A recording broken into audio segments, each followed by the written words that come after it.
All right, folks. So, yeah, there's a big fact check going on, the vaccine adverse event reporting system. So, yeah, it doesn't prove that thousands have died from the vaccines. It is, as they say, self-reported. And then, of course, they asked the fox guarding the chicken coop, and about the deaths. And then the fox is like, yeah, chickens are okay.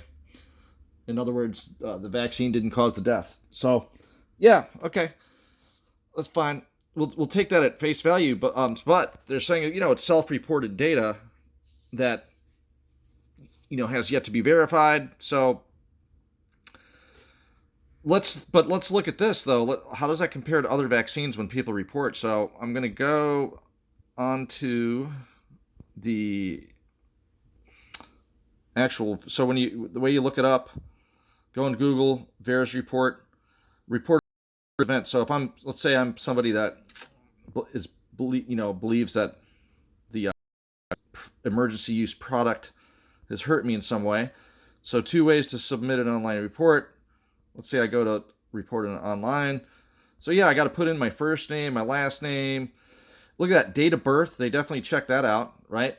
They want to correlate that. So there aren't a bunch of dead people, like there's dead voters voting, right?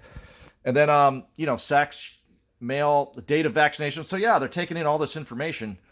I'm sure a fake report isn't going to make it on there. Yeah, there you go. Data adverse event started. So they're going to correlate that. Your age, the date. Yes, your social number, I'm sure, gets coordinated with everything. But look at this. Knowingly filing a false VAERS report with the intent to mislead the Department of Health and Human Services is a violation of federal law. 18 U.S.C. Code 1001. So 18 U.S.C. is the criminal code for the United States. So punishable by fine and imprisonment. So I'm sure if there was a bunch of people filing false claims, we would see at least one bust, right? And then the media would be more than happy to report that, I'm sure, right? But they're not. We don't see that. We don't see false reports. So these people are honestly reporting it and noticing something's wrong after they're taking the jab, right? So if we go back to my search, let's go back. So let's look at the VAERS data. I'm hitting that. And I want to access. So yeah, you say I have read and understood. I searched the CDC Wonderbase. It's a pretty huge database, and you have to agree. So it's kind of hard to navigate on the phone. Much easier on desktop. And there we go. So there we go. VAERS data search. Hit that. Okay, there we go. So let's look at. Okay, so this is important. So vaccine products. I don't want all vaccine products, so I'm going to unselect that. We're going to look for the CV19 jab. Done. And let's look at exactly what it's going to happen. So I've got all events selected, all days.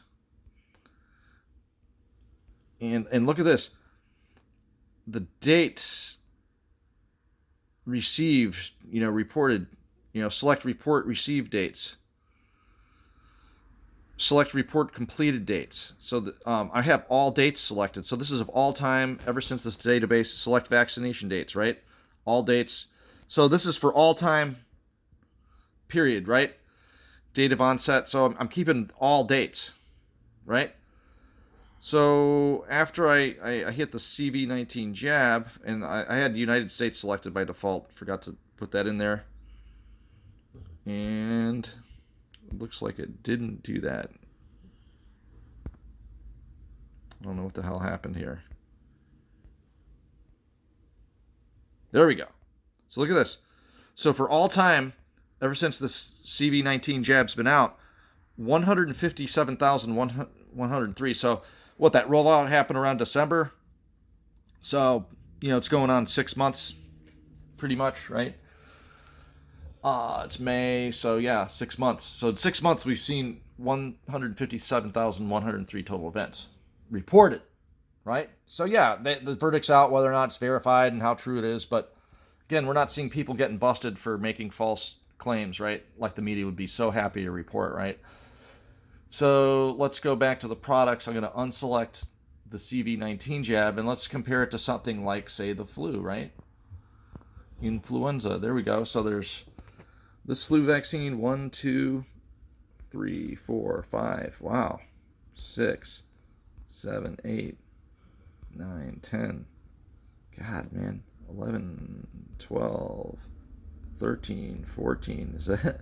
Okay, so 14.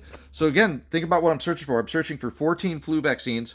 I have all the dates selected. That means of all time that this VAERS database has been around. So definitely it's been around longer than December since the CV19 jab, right? So of all time, 14 is compared to the J&J, Pfizer, and Moderna, right? The three. So let's go and see what we find. So remember, this is of all time for, all dates. 14 jabs, 14 flu jabs, right? And it is searching. It's taking a while. There we go. So 173,813 adverse events reported. So keep in mind, remember, this is for all dates of all time, not just since December, since the CV19 jab's been out since December. Already we got 157,000 reported. We don't have any news reports of, these conspiracy theorists filing false claims to support their conspiracy theory, right? They'd love to report that, though, if that was the case, right? There's criminal penalties associated with that. You report your date of birth to where they can verify that with the records that whoever jabbed you enters all that data in, your date of vaccination, all that. So of all time, 14 influenza vaccines for all time since this database has been around, 173,813 out of 14 jabs. And then the CV19 jab, basically 3 products, Moderna, Pfizer. I think they're basically the same technology. And then the J&J might be slightly different. I'm not sure. But that's just basically one jab. You could say, if you want to say 3 different ones, fine. 3 compared to the 14 flu. And then that's 3 jabs since December, already 157,000 adverse events reported. You do the math, read between the lines what the media is telling you and what they're not telling you. And this is what they're not telling you. Later.